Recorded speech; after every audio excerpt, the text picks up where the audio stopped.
Selamat malam, Mas Febri. Selamat malam, Mbak.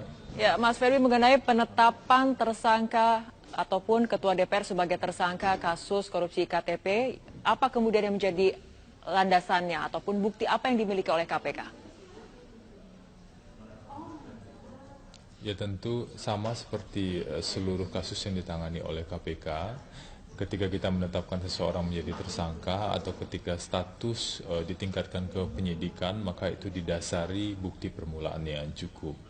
Jadi ada minimal 2 alat bukti yang kemudian setelah dibahas bersama dalam proses pengembangan perkara dalam konteks itu, kemudian kita berkesimpulan ada seorang yang bisa ditetapkan sebagai tersangka dalam tingkat penyidikan. Seperti diketahui sebelumnya, sekitar 90 hari kita melakukan persidangan untuk 2 orang terdakwa di Pengadilan Tindak Pidana Korupsi.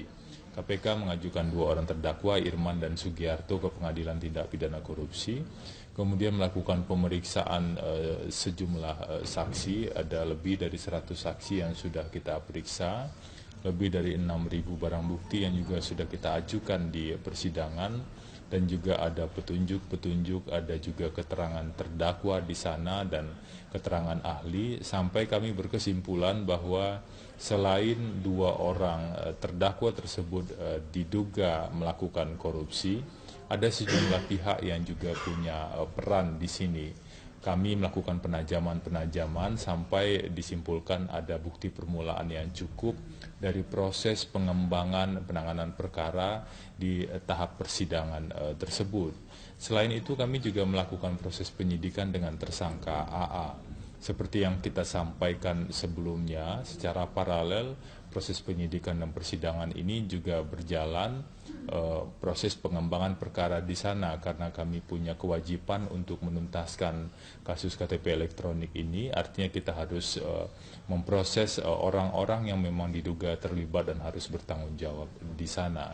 Jadi setelah ada bukti permulaan yang cukup tersebut, kami melakukan peningkatan status terhadap seseorang dengan inisial SN sebagai tersangka dalam kasus ini. Baik, Mas Febri, apa kemudian lebih lanjutnya ataupun lebih mendalamnya mengenai peran dari Setia Novanto sendiri di dalam kasus IKTP ini? Ada indikasi peran saudara SN melalui AA. AA ini adalah tersangka yang sedang kita proses saat ini, baik dalam tahap penganggaran ataupun dalam proses pengadaan. Jadi beberapa peran-peran yang diduga dilakukan AA itu kita lihat sebagai bagian dari indikasi perbuatan saudara SN. Karena itulah kami sampaikan diduga SN melalui AA melakukan sejumlah hal dalam konstruksi perkara indikasi korupsi KTP elektronik. Dalam konstruksi dakwaan yang sudah kita sampaikan sebelumnya, 2 orang terdakwa tersebut diduga melakukan korupsi dan juga bersama-sama dengan pihak lain. Saudara SN adalah salah satu pihak yang diduga bersama-sama melakukan indikasi tindak pidana korupsi KTP elektronik ini, dan kami memiliki keyakinan atau minimal bukti permulaan yang cukup untuk kemudian meningkatkan status yang bersangkutan ke penyidikan. Ya, Mas Febri, setelah kemudian ditetapkan sebagai tersangka, apakah kemudian Setia Novanto akan langsung ditahan? Belum ada tahapan sampai ke sana, kami tentu harus melakukan terlebih dahulu kegiatan-kegiatan di penyidikan seperti pemeriksaan saksi-saksi. Nanti akan kami informasikan ketika saksi-saksi dipanggil, itu saksinya diperiksa kapan dan untuk tersangka siapa, apakah untuk tersangka AA yang sudah berjalan, lebih dari 140 saksi yang sudah diperiksa, atau untuk tersangka SN yang baru mulai berjalan saat ini. Itu akan kami informasikan lebih lanjut. Termasuk juga nanti jika ada agenda pemeriksaan SN sebagai tersangka tentu juga akan kami sampaikan. Jadi dalam konteks itulah untuk tahap awal ini kita akan melakukan kegiatan di proses penyidikan. Tentu semua proses kegiatan penyidikan itu kita lakukan sesuai dengan kewenangan KPK dan hukum acara yang berlaku. Baik, terima kasih Febri Diansyah, juru bicara KPK, telah bergabung bersama kami dalam Headline News.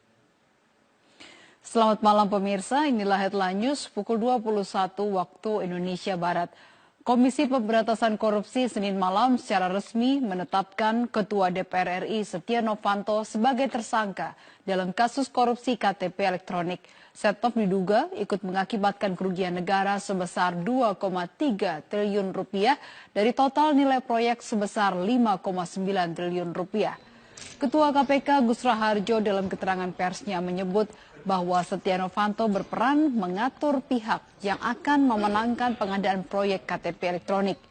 Lembaga anti rasuah ini juga menyebut bahwa bersama dengan pengusaha Andi Narogong yang telah terlebih dahulu ditetapkan sebagai tersangka, Setnov mengatur awal perencanaan, pembahasan anggaran hingga pengadaan KTP elektronik di Kementerian Dalam Negeri.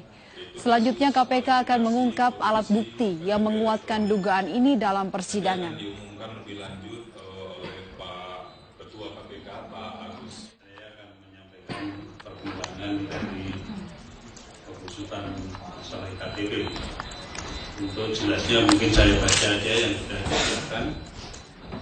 1. Setelah mencermati fakta persidangan terhadap 2 terdakwa, Saudara Irman dan Saudara Sugiarto dalam dugaan tindak pidana korupsi pengadaan paket penerapan kartu tanda penduduk berbasis nomor induk kependudukan secara nasional atau KTP elektronik tahun 2011-2012 pada Kementerian Dalam Negeri Republik Indonesia. Komisi Pemberantasan Korupsi menemukan bukti permulaan yang cukup untuk menetapkan seorang lagi sebagai tersangka. 2.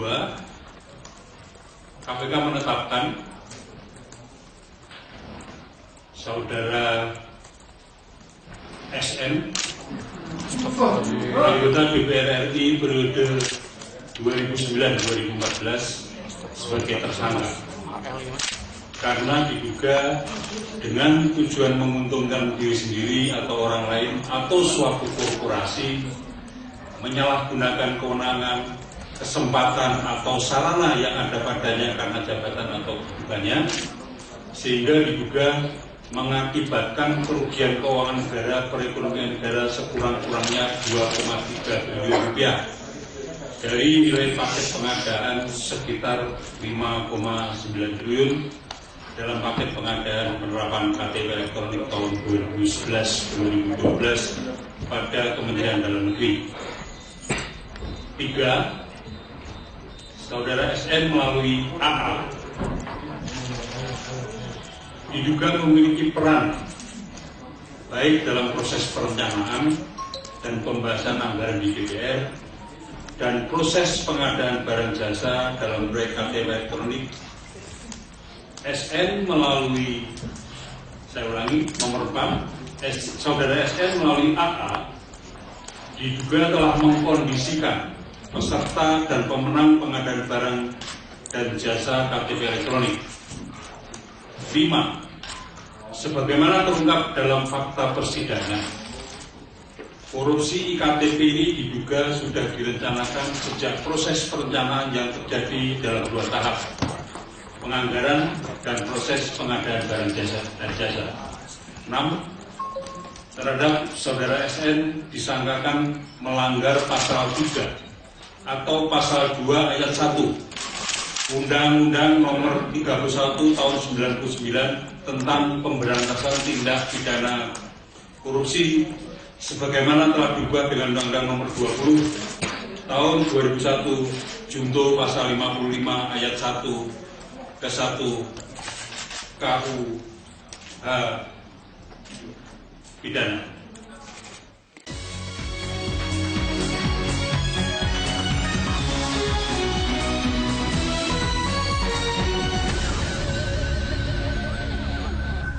You're watching World News from Indonesia's pioneer news channel, Metro TV. I'm Sarah Wayne, and here are the main stories for today. Indonesian Corruption Eradication Commission officially named Setia Novanto as a suspect in the electronic identity card graft case. French President Emmanuel Macron has called for a renewal of Middle East peace talks.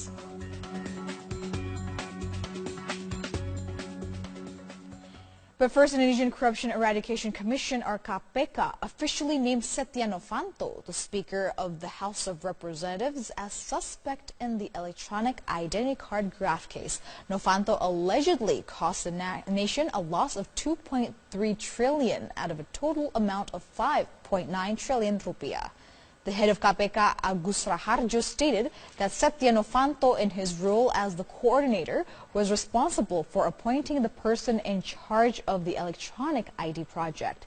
KPK stated that Novanto, together with entrepreneur Andi Narogong, who has also been named suspect, had been planning their move beginning with the budgeting to the actual implementation. After further investigation, KPK will be able to reveal evidence during trial.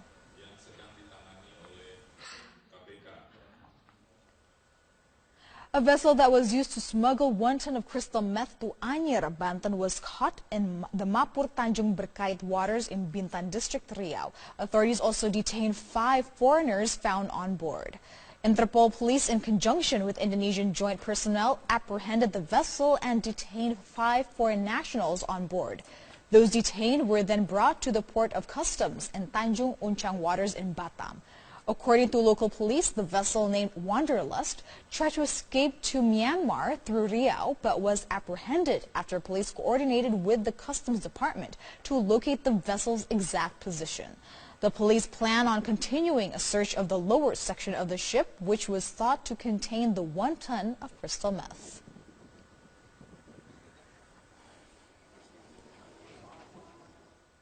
Indonesian police fully support the Ministry of Communication and Information's decision to block the social media application called Telegram, as the app is often thought to be used as a tool for terrorist links to communicate and spread radicalism.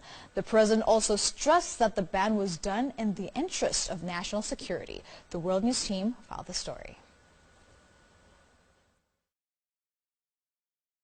National Police Chief General Tito Karnavian said his team fully supports the government's decision through the Ministry of Communication and Information to block the social media application called Telegram. The ban was done after authorities found that some users were spreading radicalism. Not only that, the app was also used to post bomb-making techniques amongst various other terrorist activities. Police claim that the spreading of radical doctrines through social media can give rise to the lone wolf phenomena, that being terrorists acting on their own accord. Meanwhile, President Joko Widodo said the ban of Telegram app was done in order to maintain national security. The president also appealed to the public to not be alarmed by the ban and continue to use other social media apps. It is said that the ban is aimed at stopping communication between terrorists, so the spread of radical ideas can be restricted. Mashita Arifin, Metro TV. World News will be right back with more news and information from all around the world, including how a suicide bomber driving a motorbike attacked a vehicle carrying Pakistani paramilitary force members, killing 2 soldiers and wounding 7.